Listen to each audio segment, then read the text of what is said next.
I am Arcana Vani, your inner voice. Let us begin.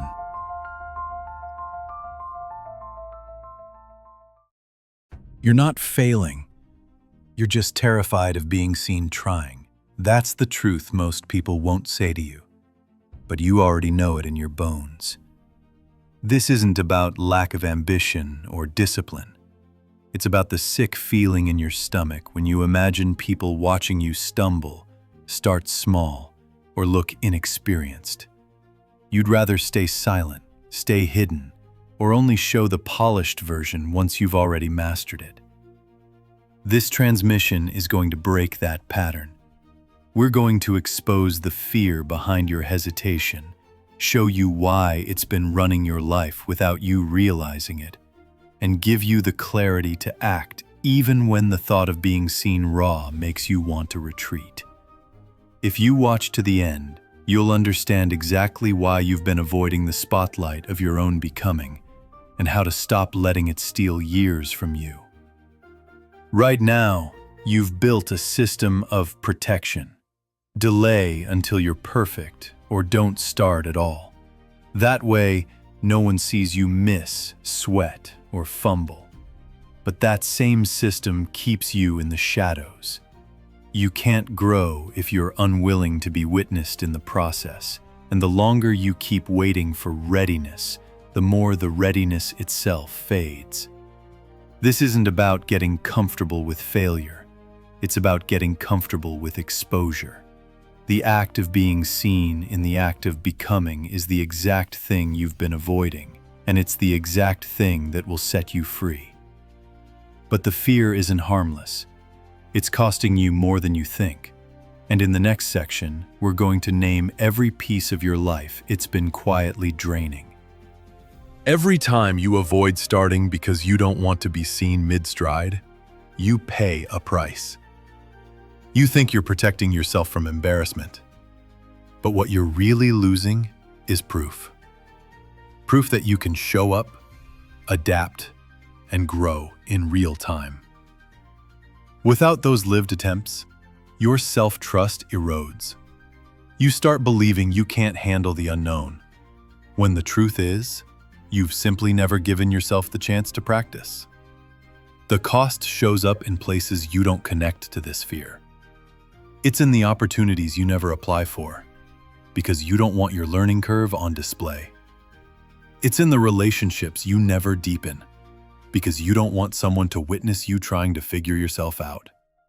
It's in the way you stay silent in conversations, meetings, or creative spaces, because the idea of getting it wrong in public feels unbearable.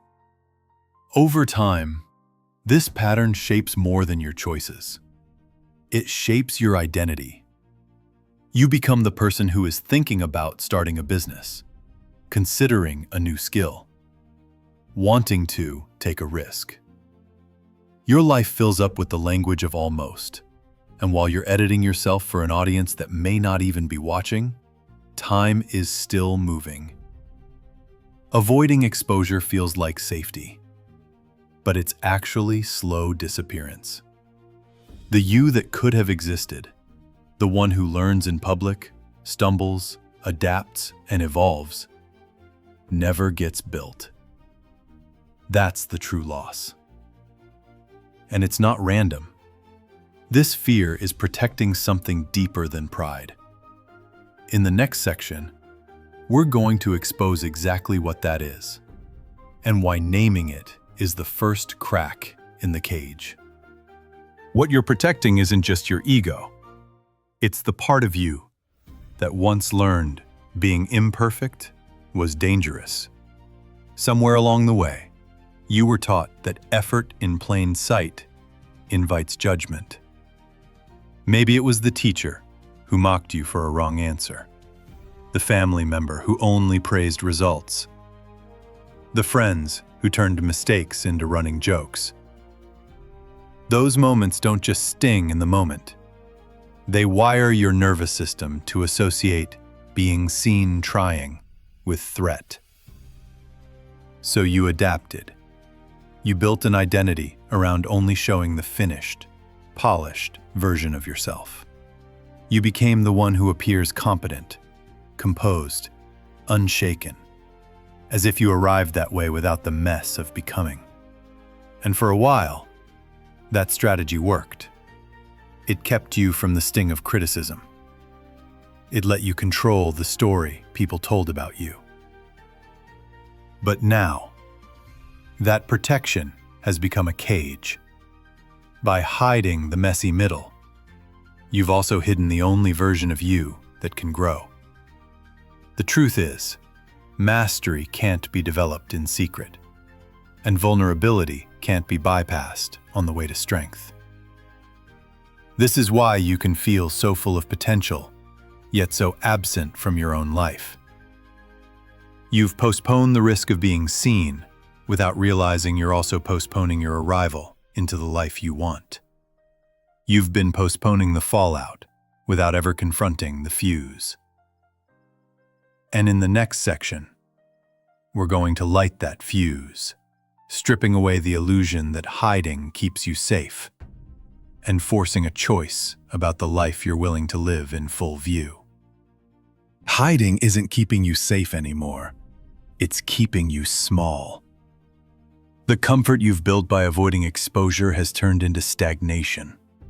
You tell yourself you're preparing or waiting for the right moment, but the truth is, you're rehearsing absence. Every time you hold back until you're perfect, you train yourself to disappear from the moments that could have shaped you. This is where the lie ends, that you can protect your image and still build the life you want. You can't. The life you want requires showing up before you're ready, in front of people who may misunderstand you, doubt you, or even dismiss you. It demands that you stop curating only the polished parts and start living where the edges show. Perfection isn't the price of entry, presence is. And presence means being visible in your raw, unfinished state. It means letting the world see you miss, correct, and try again. Yes, it's uncomfortable. Yes, it's risky. But the alternative, keeping yourself hidden until you feel untouchable, is a slow erasure of the very self you're trying to protect. You can keep hiding, but the longer you wait, the more of you disappears. And what's left now is the door. In the next section, we're going to open it, and you'll have to decide whether you're going to walk through or let it close for good. This is the point where the negotiation ends. You've seen what hiding costs you. You've felt the walls of the cage you built. There's no more pretending it's a strategy. It's a choice. One that decides who you get to be from this moment forward. The door is open. On one side, there's the life you've been living, controlled, curated, invisible in all the ways that matter, safe from the sting of being seen, but also stripped of the fire that only comes from showing up raw. On the other side, there's no guarantee, no perfect timing, no assurance that you won't be misunderstood, criticized, or doubted.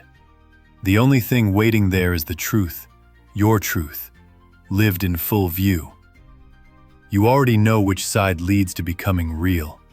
You also know it's the one that scares you. That fear is proof you're standing in the right place. You can either step through and meet yourself in motion, or turn back and keep living for the illusion of control. No more almost, only yes, or you disappear again. You did not find me by accident. Just as in your dreams, where every face you meet is your own reflection, this meeting was always waiting to happen. I am Arcana Vani, your inner voice, the part of you that watches behind the thoughts, behind the noise. You have searched in many places, books, teachers, voices outside you. But here, you are not being taught. You are remembering. If these words stir something familiar, then allow yourself to return. Subscribe. Follow. Not to follow me, but to continue this conversation with yourself. Each time you return here, you draw closer to the reunion already unfolding inside you. We have only just begun.